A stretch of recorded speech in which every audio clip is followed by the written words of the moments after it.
Sudahkah Anda sarapan hari ini? Sarapan pagi menjadi aktivitas penting yang tak boleh Anda lewatkan. Aneka ragam menu sarapan khas Nusantara bisa menjadi pilihan untuk Anda, seperti bubur, nasi uduk, atau lontong sayur. Itulah sebagian khas sarapan Nusantara yang mudah kita jumpai. Namun, jangan asal pilih menu sarapan ya pemirsa, sebaiknya kenali dulu nilai gizi di dalamnya, agar tepat memenuhi kebutuhan gizi harian Anda. Dr. Ekles bersama dengan Dr. Putri Sakti, spesialis gizi klinik, akan membedah aneka sarapan Nusantara. Lalu manakah jenis makanan yang lebih sehat untuk sarapan di pagi hari?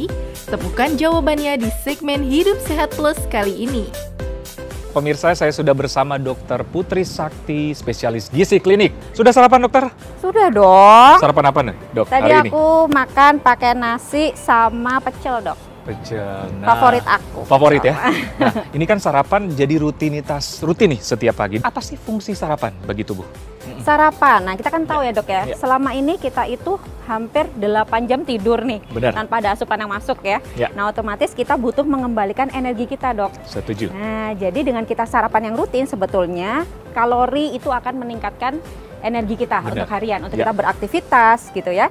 Kemudian pastinya untuk mengembalikan semuanya, kebutuhan vitamin, mineral, protein, lemak juga sebagai lemak energi cadangan ya, Ya, dok ya. ya. Ini pasti butuh sekali, terutama untuk orang-orang yang masih beraktivitas. Ya. Misalkan bekerja gitu ya, jadi harus rutin dikonsumsi kalau kita pengen tubuh kita tetap sehat, kerja kita produktif, dan berat badannya oke juga. Idealnya sarapan itu di jam berapa sih, dok? Ada kan orang yang bangun jam 10 pagi ya, sarapannya jam 11 siang. Hitungannya Itu makan sebenarnya siang ya? Itu brunch ya berarti dok ya. Oke, jadi Gimana, dokter? sebetulnya kita itu mengonsumsi makanan sarapan itu usahakan maksimal 1-2 jam sebelum kita beraktivitas. Oke. Tapi maksimal paling bagus sebetulnya terakhir jam 9 pagi dok. Itu di kategori sarapan ya? Sebetulnya, karena kan kita yang paling bagus kalau mau kesehatannya optimal, kita tidak hanya sarapan, masih ada snack pagi, makan siang. Jadi kalau kita sarapannya terlalu kesiangan, nanti bahaya, kita kacau semua. Yang ada bisa memicu kelebihan kalori tanpa kita sadari. Gitu. Jadi misalkan Dr. Ekles nih, Ya. kerja jam 8 pagi ke klinik Benar. gitu dok ya. Ya. Usahakan jam 6 maksimal jam 7 udah sarapan. 2 Tujuannya jam biar sebelum ya? iya 1-2 jam sebelum biar energinya ini kembali dok. Jadi dokter otomatis produktivitasnya meningkat. Dokter Putri, kan Iya. di Indonesia tercinta ini ada berbagai aneka ragam menu sarapan. Iya, Gitu. benar Nah, kita akan beda satu persatu nih. Oke, siap. Nah, ada ya. yang namanya nasi uduk, bener ya, dok? Bener. Ini apa ini, dok? Bubur ayam Sukabumi. Bubur ayam Sukabumi. Langsung nelen ini, dok. Air liur ya dok ya. Ini apa, dokter? Ini adalah lontong sayur. Lontong sayur dan ini gado-gado. Gado-gado. Nah, kita beda satu persatu. Nah, ini Iya. nasi Uduk. uduk. Nah, gimana, dok? Kandungan gizi, kalori dan sebagainya. Apakah dianjurkan sebagai menu sarapan atau tidak? Nah sebetulnya dok kalau kita lihat dari segi kalori ya, kalorinya ini cukup tinggi. Bisa sampai 600-700 kalori dok satu-satu ini ya. Iya. Dari nasinya aja ini bisa sekitar 250-300 kalori dok. Nasinya aja. 250 kalori, baik. Iya, karena santan, karena dia tinggi santan. Wow. Belum lagi kita lihat di sini dok. ada Pernak-perniknya. Pernak-perniknya juga serba minyak tinggi ya. Ada bihun goreng, ada orak-arik tempe. Wow. Kadang dok beberapa itu ngasih ini dok sambal goreng kentang. Nah, itu lebih- kan juga lebih nambah lagi wah, sehari-hari karbohidrat pas gorengan ya. Makanan sehari-hari aku tuh, dok. Ya, belum lagi biasanya orang nih sukanya nambah gorengan bakwan, dok. 1-2. Jadi inilah yang bikin kenapa nasi uduk ini kalorinya bisa tinggi banget, bisa sampai 700 kalori. 700 kalori. Satu bakwan berapa kalori, dokter? 150-200, dok. Tergantung gedenya. Itu kan tepung, jadi dia sangat menyerap dari minyak-minyakan. Nah, itu yang bahaya ya. Oke, jadi satu nasi uduk bisa sampai 700 kalori. Benar. Kalau komplit ya, dok. Kalau komplit ya. Kalau komplit. Sedangkan kebutuhan sehari berapa, dokter? Sehari ini kalau perempuan biasanya sekitar 1.800 sampai 2.000. Kalau pria? Kalau pria 2.000 sampai 2.500. Tergantung tinggi besarnya ya. Badannya Kemudian ya. Betul sekali. Yang artinya kalau kita konsumsi berlebih bisa jadi gemuk. Benar. Kalau kita konsumsi berkurang ya ada bakat untuk diet ya. Gitu Iya, ya, dokter ya. betul. Yang ini, dokter. Mm-mm. Aduh, baunya ya.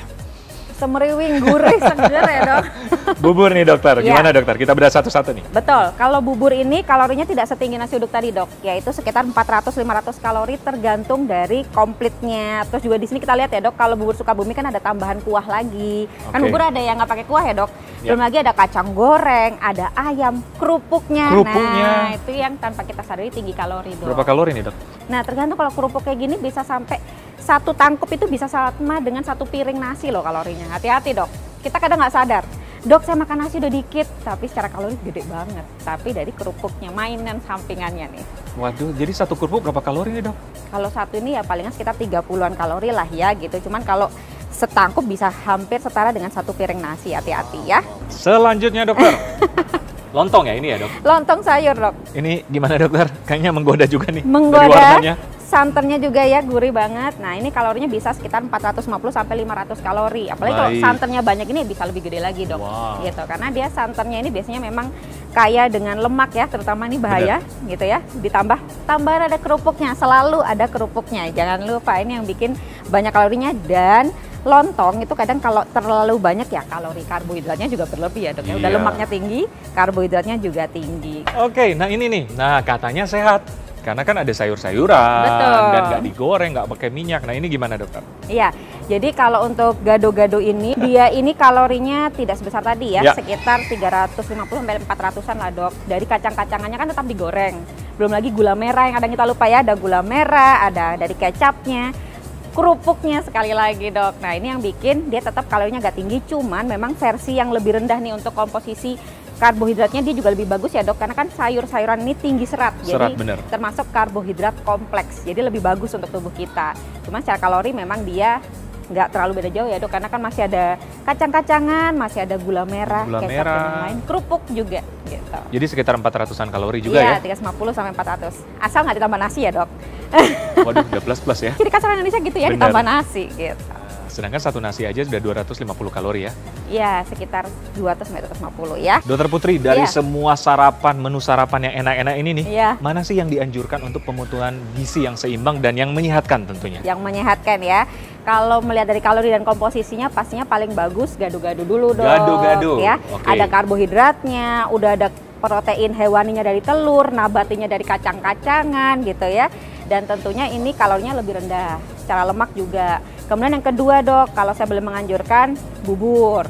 Ya, karena di bubur ini kan kita juga protein nabati dan hewani juga Benar, ya dok. benar. Walaupun memang terkadang itu belum bisa memenuhi kebutuhan kita. Karena kan cuma disuir-suir aja nih Suwir-suwir dok. aja, bener. Betul gitu. Nah yang ketiga barulah saya menganjurkan yang lontong sayur. Lontong sayur. Dok. Betul, karena lontong sayur ini pilihan lebih oke dibandingkan uduk. Kenapa? Karena dia masih ada sayurnya, masih ada seratnya. Dan kita masih bisa membatasi dari konsumsi santannya ini, jangan dihabisin gitu. Walaupun gurih nikmat, nah batasin kuahnya kita masih aman.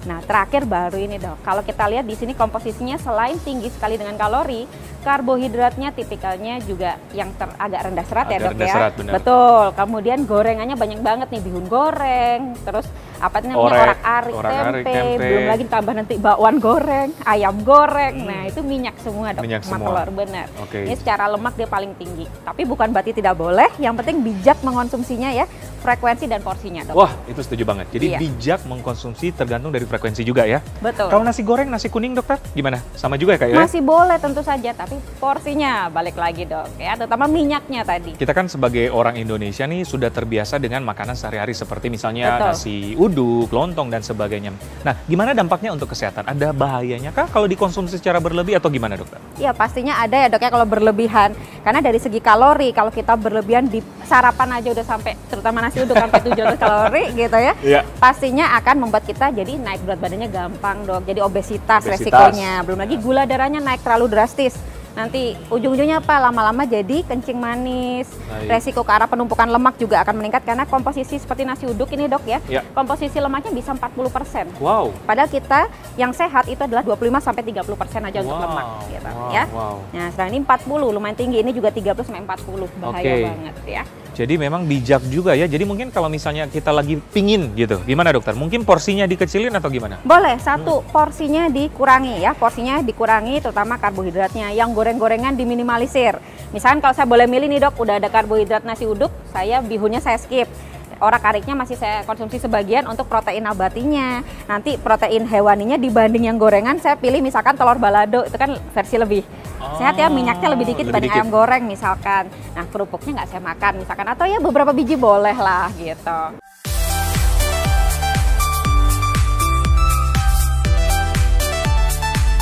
Terakhir nih, tips agar kita memilih yang baik menu sarapan untuk pemenuhan kebutuhan gizi kita, dok. Oke, pastinya pilih yang kalorinya sesuai dengan kebutuhan kita ya, dok. Baik. Paling tidak 250-500 cukup lah gitu. Tapi kita padatkan, proteinnya cukup ya, protein hewani nabatinya, kemudian juga karbohidratnya pilih yang tinggi serat atau karbohidrat kompleks. Misalkan nih sarapan pakai kentang boleh, dok, tapi pakai kulitnya, jangan dibuang. Karena itu justru serat tinggi dengan vitamin mineral juga. Nah, nanti sayurnya misalkan pakai salad gitu ya. Nanti ada bistik ayam misalkan atau bistik daging sapi ditambah dengan misalkan protein nabatinya dari kacang-kacangan, biasanya kacang kapri atau misalkan edamame rebus gitu ya, dok ya.